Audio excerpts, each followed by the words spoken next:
Okey, untuk proses dekontaminasi kenderaan juga perlu dilakukan setelah tamatnya operasi azmat. Kita perlu mengambil kira mana-mana tempat yang bersentuhan dengan anggota, kemungkinan bersentuhan dengan anggota. Pemegang pintu, bahagian bawah, steering. Bahagian steering perlu dilap.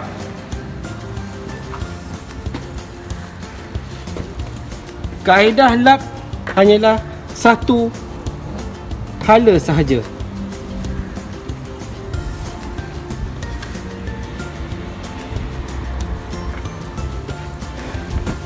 Semburan diteruskan ke sekeliling kenderaan.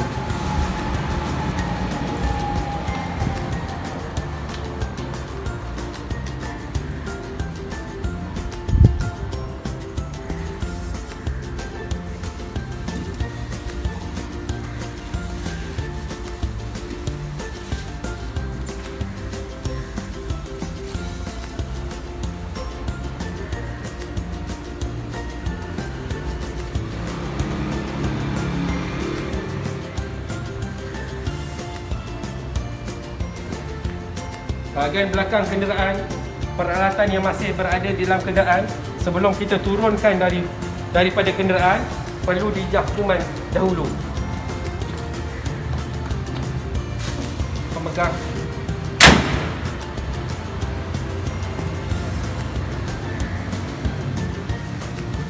selesai.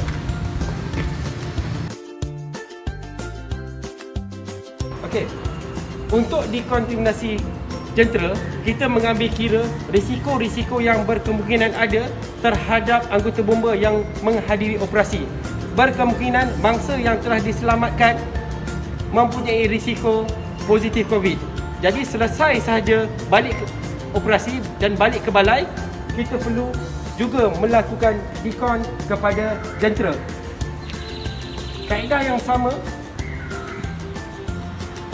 di tempat-tempat yang berkemungkinan disentuh oleh anggota.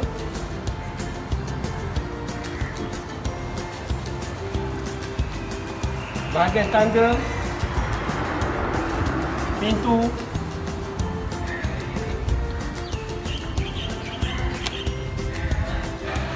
pemegang pembuka loka jentera,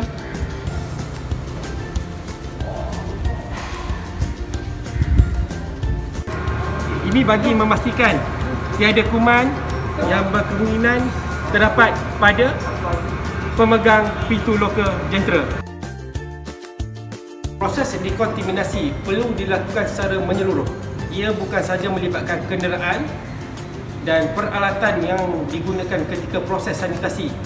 Petugas atau anggota yang melakukan sanitasi juga perlu dilakukan nyah cemar.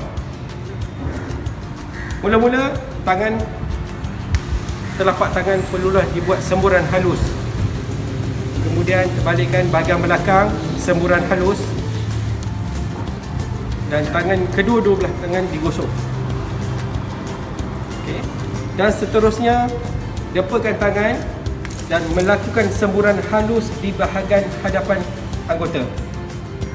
Setelah itu, pusing. Semburan halus juga dibuat di bahagian belakang. Seterusnya, angkat sebelah kaki, semburan halus pada kasut.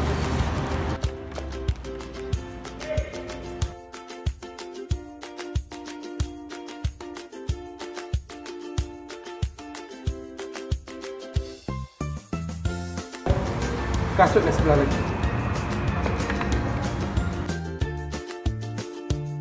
Proses doffing yang seterusnya melibatkan petugas atau anggota balai yang memakai pakaian Tyvek. Petugas akan melakukan pembersihan di bahagian kaki dengan menggunakan kaedah shuffle.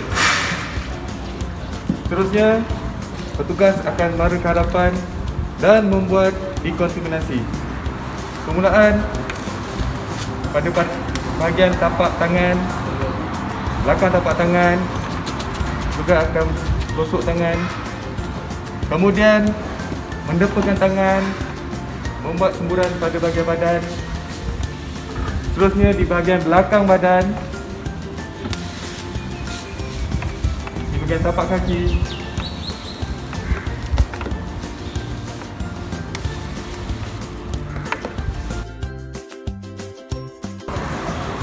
Baik, langkah seterusnya selesai saja tamat operasi, kita akan membuat pembersihan kepada setiap peralatan yang telah kita gunakan ketika operasi.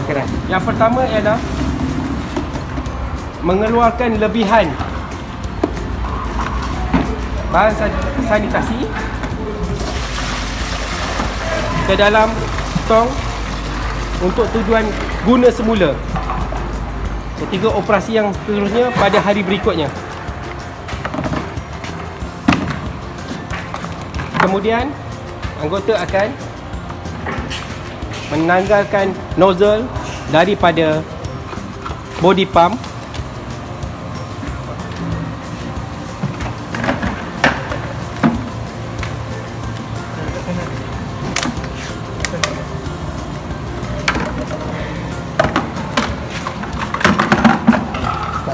dan seterusnya pump dan peralatan penapis pump serta nozzle akan direndam di dalam air bersih selama 12 jam.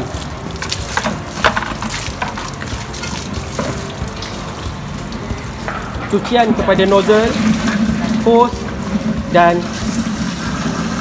tabung silinder pump.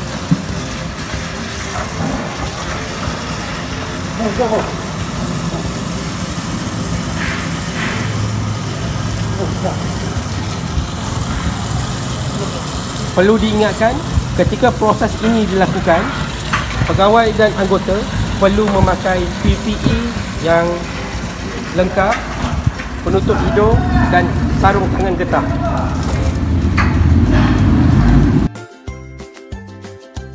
Proses yang terakhir ialah proses disposal atau proses pelupusan alat perlindungan diri yang telah digunakan berkemungkinan telah tercemar. Kaedahnya adalah steel bucket yang telah penuh, plastik yang kita gunakan hendaklah diikat kemas.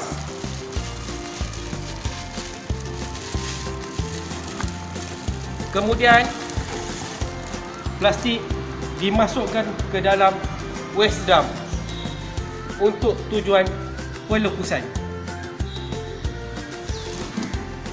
Seterusnya, waste drum ditutup dengan cermat.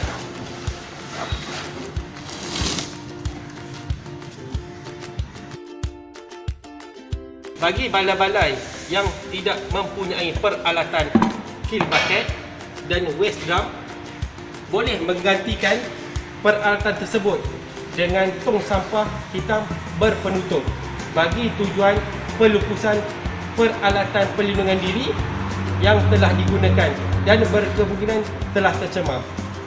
Semoga dengan sesi pembelajaran yang merangkumi 3 tajuk utama, iaitu pengenalan PPE, donning and doffing, dan decontamination dan disposal ini dapat dimanfaatkan oleh semua anggota bomba di Jabatan Bomba dan Penyelamat Malaysia Negeri Sembilan khususnya. Sekian, terima kasih.